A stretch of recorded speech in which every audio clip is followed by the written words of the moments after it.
돈을 많이 만들면 왜 비트코인이 오를까?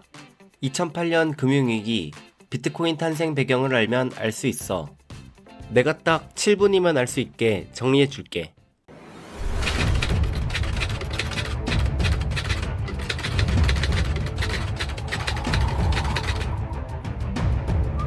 미국의 대형 금융사가 잇따라 도산위기에 직면하면서 세계 금융시장을 강타하고 있습니다.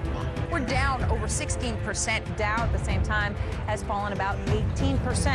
The stock market is now down 21%. We're now down 43%. It was the worst day on Wall Street since the crash of 1987. 이 사건은 현대 금융 역사에서 절대 잊을 수 없는 날이 돼. 도대체 이렇게 큰 은행이 어떻게 무너질 수 있었을까? 핵심은 부동산 거품이었어. 은행들이 집을 사려는 사람들에게 돈을 너무 쉽게 빌려줬거든. 심지어 신용이 낮은 사람한테도 대출을 해줬어. 예를 들어 월 소득이 200만 원인 사람이 있었어. 이 사람이 매달 150만 원씩 대출 원리금을 갚아야 하는 집을 샀다고 해보자. 겉보기엔 위험해 보이지만 당시에 그 사회에선 집값은 무조건 오른다라는 생각이 당연한 생각이었어. 이 분위기는 2002년부터 2006년까지 대략 4, 5년 동안 이어졌어. 미국이 닷컴 버블 붕괴 이후 금리를 1%대까지 낮추면서 집을 사는 게 무조건 돈을 버는 투자라는 인식이 퍼졌던 거지. 은행들은 이런 대출들을 묶어서 채권이라는 상품으로 만들어 다른 금융기관에 팔았어. 집값은 계속 오를 것이라는 믿음과 그로 인한 높은 수익률이 그 이유였어. 그런데 2006년 하반기부터 집값이 떨어지기 시작했어. 그러자 은행이 집값이 내려서 담보가 부족하니 돈을 더 갚으라고 요구했어. 문제는 대출자들이 이미 원금과 이자를 갚는 것도 빠듯했기 때문에 추가로 돈을 낼 여력이 없었지. 결국 연체가 늘어나서 은행은 집을 압류했어. 그리고 이렇게 압류된 집들이 한꺼번에 시장에 나오면서 집값은 더 폭락했지. 집값이 무너지는 동시에 이 집들을 담보로 만든 채권들까지 마치 폭탄 터지듯 한순간에 가치가 붕괴됐어. 그동안 쌓아 올린 부동산, 금융 버블이 한꺼번에 터진 거야. 그렇게 리먼 브라더스 같은 투자은행들이 감당하지 못하고 무너지게 됐어. 이 폭탄이 터지자 금융 시스템 전체가 흔들렸어. 정부는 어떻게 했을까? 국민 세금으로 은행을 살렸어. 이걸 구제금융이라고 해. 쉽게 말하면 돈 빌려줬다가 못 받았어? 걱정하지 마. 세금으로 메꿔줄게. 라고 한 거야. 잘못한 은행들은 이렇게 살아남았고 대신 그 빚은 국민들의 몫이 됐지. 그 과정에서 시장에는 엄청난 돈이 풀렸어.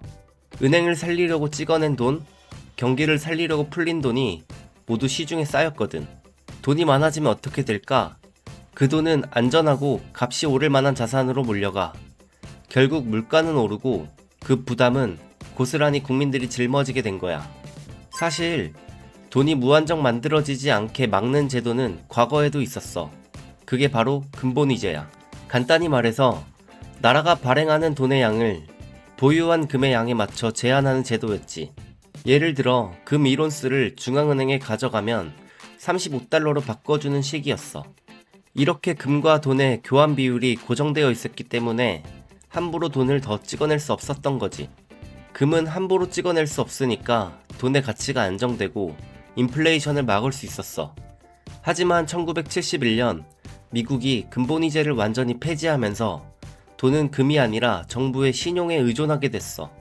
그때부터 각국은 필요하면 돈을 마음대로 찍어낼 수 있게 되었고 이게 지금 우리가 겪는 인플레이션 문제의 뿌리 중 하나가 된 거야. 이 사건이 남긴 교훈은 분명했어. 모든 금융이 한 곳에 집중되어 있으면 그 중심이 흔들릴 때 피해는 모든 사람에게 번진다는 거야. 은행, 정부, 중앙은행처럼 중앙이 모든 권한과 기록을 쥐고 있는 구조에서는 그들이 실수하거나 잘못된 결정을 내려도 개인은 아무 힘이 없어. 내 통장 속 돈도 내 집도 결국 그들의 시스템 안에 있는 숫자일 뿐이야. 2008년 10월 사토시 나카모토라는 익명의 인물이 은행 같은 중개기관 없이 사람과 사람이 직접 거래할 수 있는 전자화폐 라는 아이디어를 백서로 발표했어. 그리고 2009년 1월 3일 첫 블록이 생성됐고 그 안에 이런 문구가 남아 있어.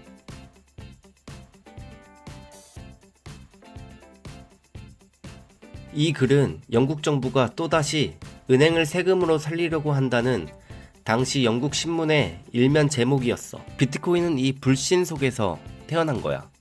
그리고 더 흥미로운 건 사토시는 이 프로젝트를 세상에 공개한 뒤 2010년 말쯤 아무런 예고도 없이 모습을 감췄다는 거야.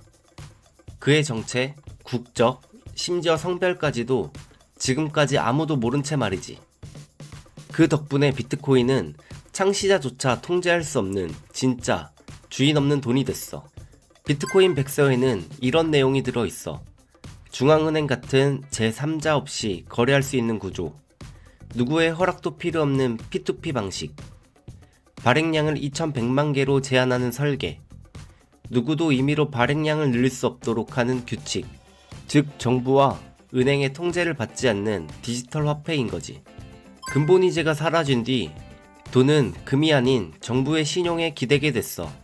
필요하면 마음대로 찍어낼 수 있는 종이돈이 된 거지.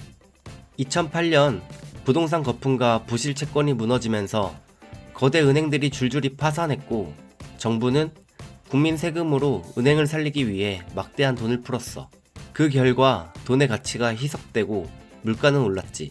이런 불신과 상처 속에서 비트코인이 탄생했어. 은행 없이도 거래할 수 있고 누구도 발행량을 늘릴 수 없으며 2100만 개라는 절대적인 한계를 가진 디지털 자산. 그래서 비트코인은 단순한 기술이 아니라 2008년 금융위기가 낳은 희소성의 상징인 거야. 돈이 많이 풀릴수록 그 희소성이 빛나고 가치는 더 올라갈 수밖에 없는 구조인 거지.